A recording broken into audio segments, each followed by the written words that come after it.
A young woman, getting ready for the night, texting her sister one last time, and then, silence. Hours later, her lifeless body was found in her apartment. No forced entry. No clear motive. Just blood, chaos, and questions that still haunt everyone who knew her. Before we dive into this disturbing case, make sure to subscribe to Noir Crime 88. We upload new true crime documentaries every second day, exploring stories that deserve to be remembered and voices that must not be forgotten. On November 4, 2015, police in Houston, Texas, responded to a chilling scene at an apartment on West Alabama Street. Inside, they found 28-year-old Shelbey Thornburgh, brutally murdered, her throat slashed, her body showing signs of a violent struggle.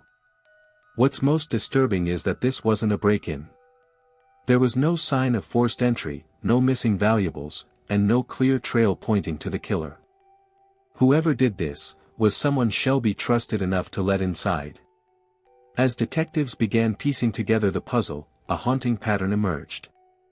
Other women, across multiple cities, had been found in eerily similar conditions. It wasn't long before investigators began asking a chilling question.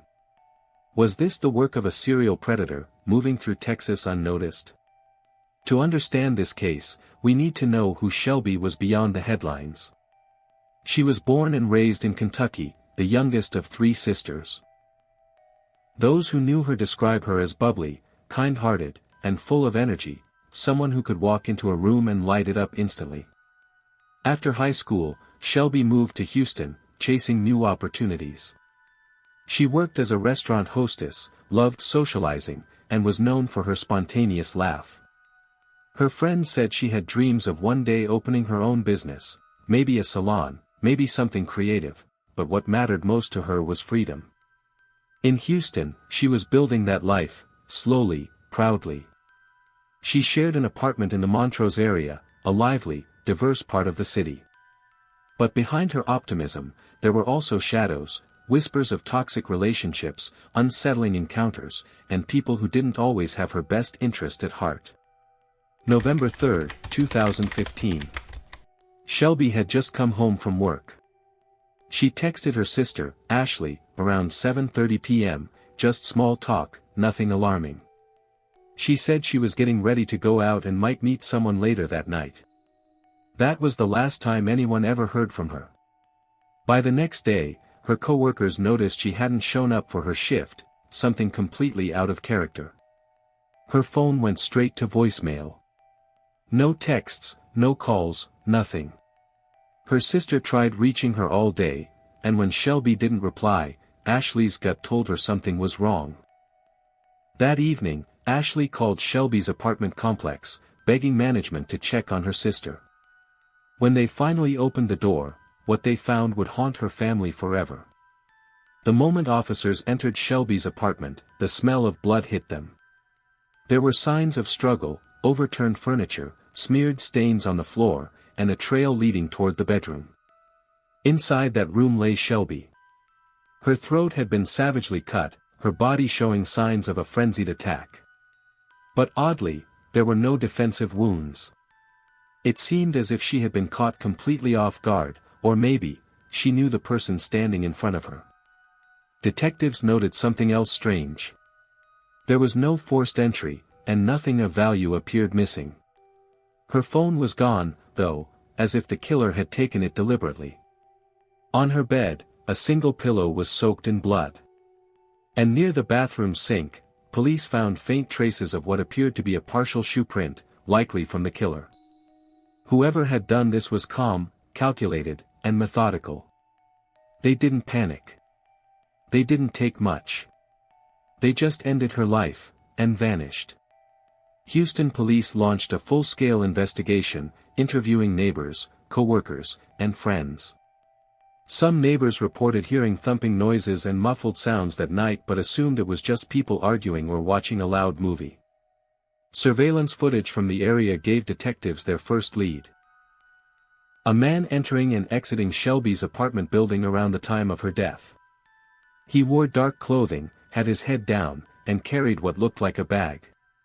Unfortunately, the video quality was grainy, not enough to clearly identify him.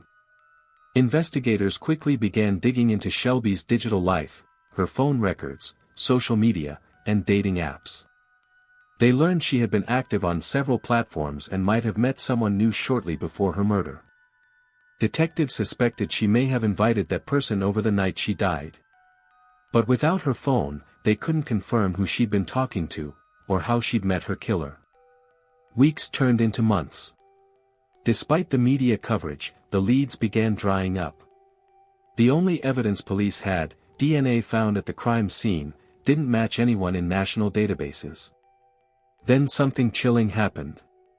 About a year later, in 2016, another woman was murdered in a similar fashion, throat slashed, same kind of wounds, and again, no sign of forced entry.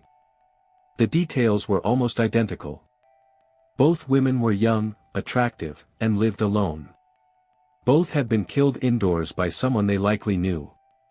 And in both cases, the killer left behind traces of DNA but no match. Was Houston dealing with a serial offender? Police didn't say it publicly, but off-record sources hinted that detectives were exploring that very possibility. As months passed without progress, Shelbey's family refused to stay silent.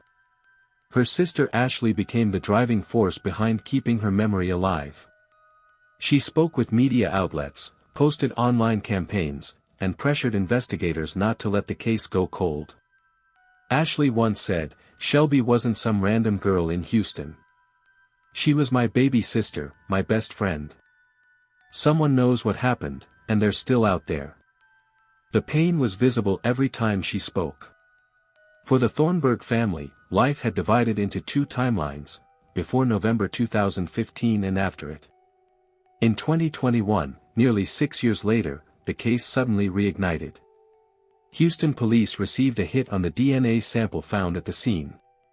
It matched a foreign national, a man already serving time for a separate violent crime in another state.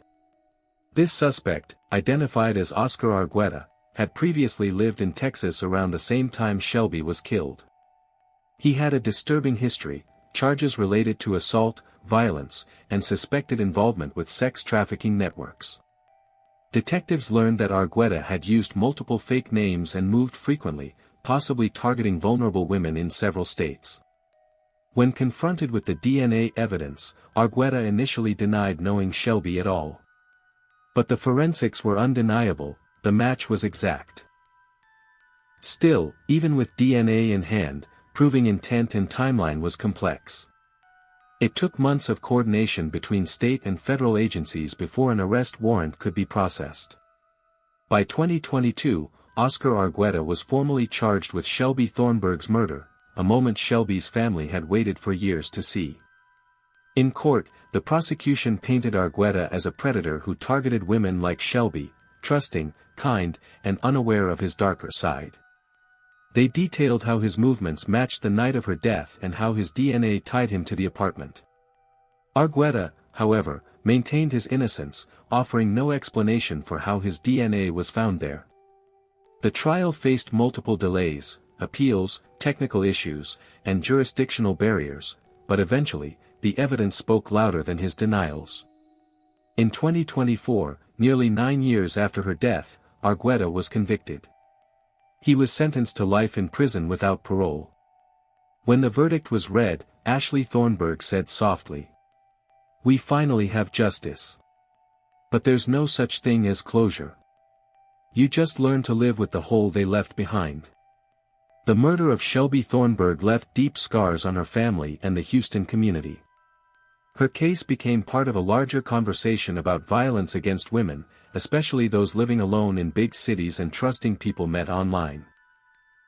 The Houston Police Department later revealed that Argueta was being investigated for other unsolved murders with similar patterns across state lines. If true, Shelbey might not have been his only victim, but she was the one whose story finally led to his capture. If this story moved you, or if you believe stories like Shelbey's deserve to be told, please like, share, and subscribe to Noir Crime 88.